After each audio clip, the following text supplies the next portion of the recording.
We're going to have a go at drawing some adjacency matrices for some different networks. Now this one's got 7 points, so we're going to have to draw a 7 by 7 matrix.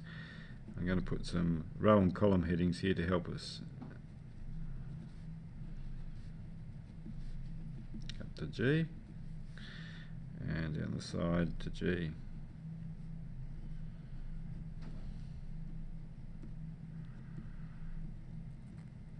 That's going to fit on. Okay, they're just row and column headings, help us be organised. Now what we have to do is we have to indicate which of the different vertices are connected by an edge.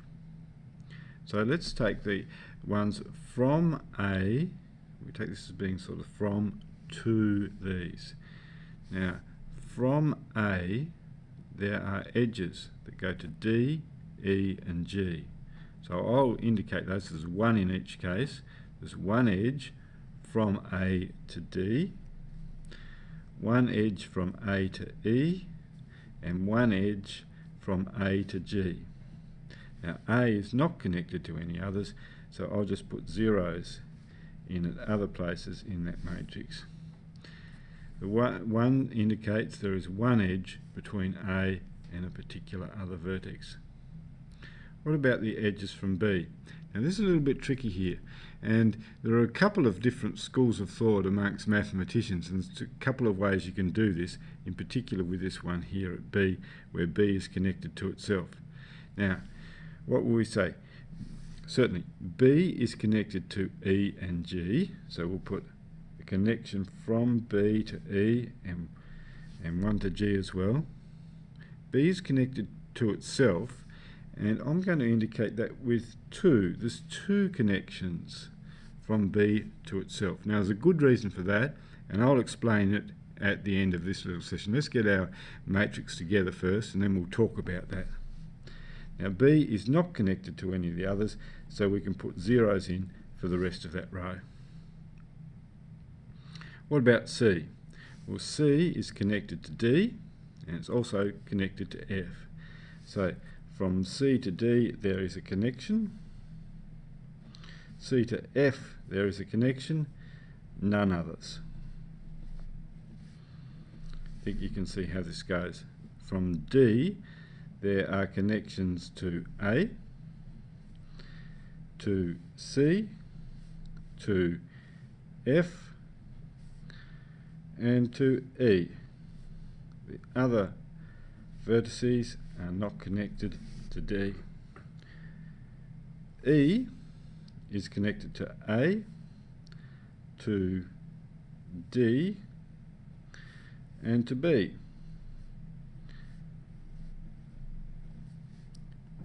F is connected to C, to D, and to G. And finally, G is connected to A, B, and F, and none others. We've completed our adjacency matrix. Now, a couple of things to notice. A matrix like this, if it's an undirected network, as opposed to the directed one over here, with an undirected one there's a symmetry to it. It's symmetrical around this main diagonal down here. So elements over here, this 1 and 1 here, match this 1 and 1 here. It's almost as if you could fold it over diagonally, it would match up. If you look at this row here for A, we're saying that A is connected to D, E and G, if you look at the connections from A, but if you look at the connections to A, by looking at this column here, it's exactly the same. A is connected to D, E and G. That row 0, 0, 1, 1, 0, 1 matches this column 0, 0, 0, 1, 1, 0, 1. And it's the same throughout that matrix because there's no direction to it.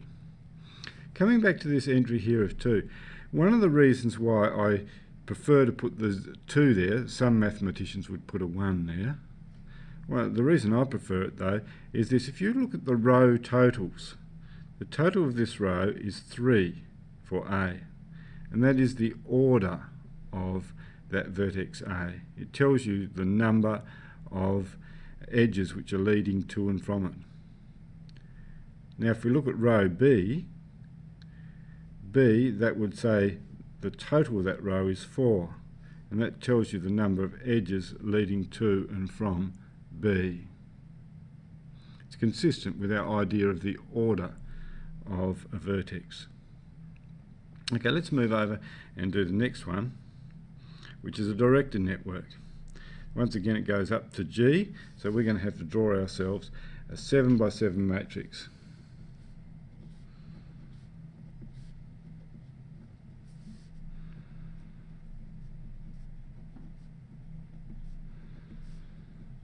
I'm still fitting on the video just.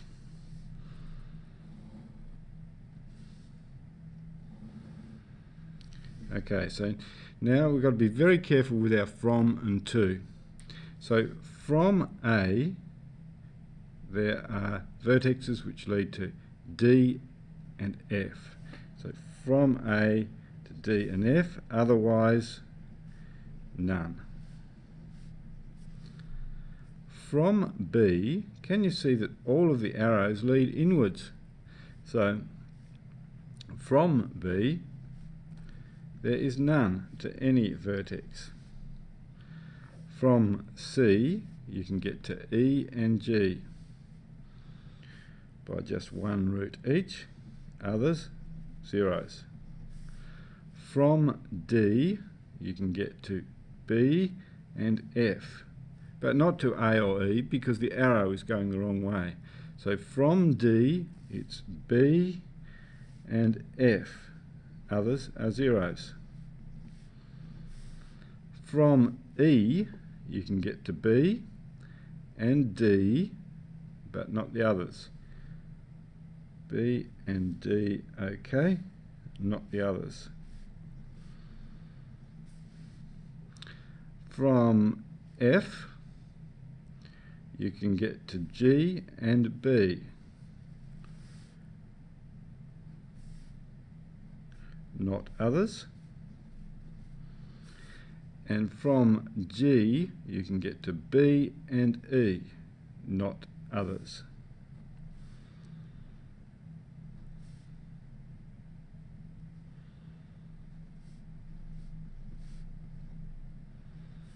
And so there we have our adjacency matrix. A little extra question you asked there to identify a source and a sink for this directed network. Now a source is a vertex from which things flow out of. All of the edges there will be leading out of a source. Now you can see it just on the graph. You can see there are two edges here that from A, two edges lead out, nothing leads in, so that must be a source. Similarly C, we've got edges going out, nothing goes in, it's a source. But how's that shown on the matrix? Well, on the matrix you can see there's a whole column here of zeros for A, whereas if you look at row A, it's got a couple of ones in it. Then those couple of ones there indicate things are flowing out of A, but this here says that nothing is coming in to A. So that indicates, that column of zeros in particular indicates that A is a source. Similarly, column C, the column for C, is showing a whole column of zeros. So nothing is flowing in to C, whereas row C, we've got stuff flowing out. So A and C are sources because they've got vertices leading out but not leading in.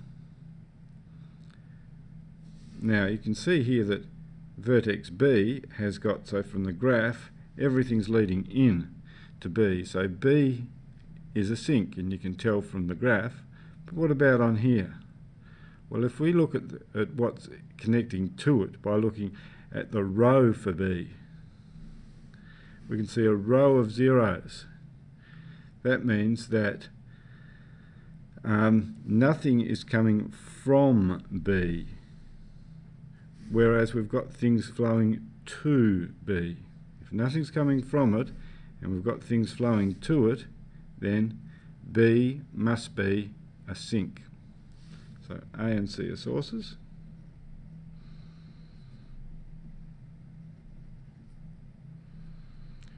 B is a sink.